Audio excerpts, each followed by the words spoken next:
First of all, I'm looking at the character jump. So with the character jump, we had staging. With the staging, I made sure that there physically was a box there so that the character had something to jump over the top of. Also making sure the camera angle was on the side so that we were able to see the height and also the length of the jump by the character. The appeal, with the character, I made one leg do something slightly different to the right leg just to give it a little bit more appeal.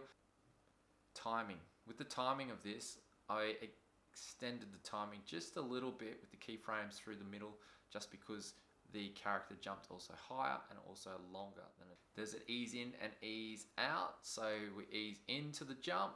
They broke the tangents at the top as well to make it a nice smooth progression from the top and over to the bottom. We're accelerating into the ground, and then there's the ease out at the end where you find that the arms are slowing down like a pendulum. Also moving holds. At the end of the animation there is a moving hold where you can see those arms slowing down and also the head slows down too.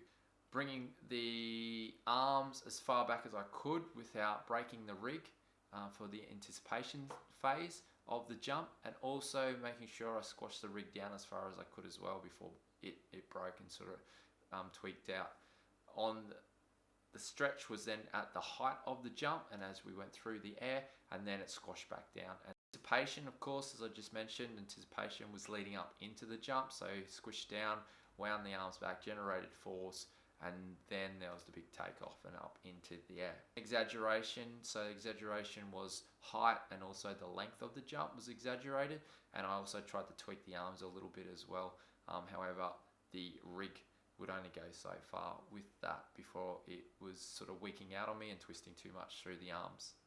The arcs that I had were through the jump. There was a nice big arc going through the air, and also the arcs from the arms as well as they swung forwards and backs. So there was a couple there, and that was also the overlapping of action as well. You'll see these arms were sort of overlapping, and that drag and follow through the arms and legs with that drag and follow through, the feet landing first, then the body followed, and then the arms swung down and took away the momentum on the landing.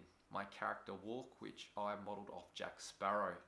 The staging, I had it from the side and also just to the front a little bit so that you could see both legs of Jack Sparrow and also both arms and see the shoulder twists and also those hips twists as well. From the side angle, you wouldn't have seen that.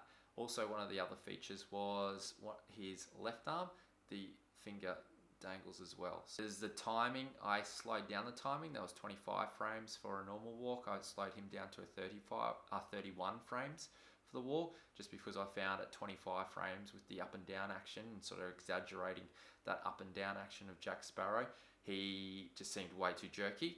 Squash and stretch, I doubled the height that I did for Jack going up and also lowered his body a lot lower so that he had a longer stride than in the normal walk people, just so that allowed for an exaggeration of the knee lift and also an exaggeration of bringing up his heel so that his foot could be pointing directly down at the ground, whereas a normal walker foot was like this. With Jack, he sort of dragged his toes, so I had to bring that knee up, load his hips so that I was able to do that with the rig.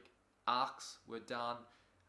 With his hands, they sort of followed a bit of an arc. His head also rocked with a bit of an arc, and the big one was his shoulders and his hips did a bit of an arc as well as they went up and down and side to side.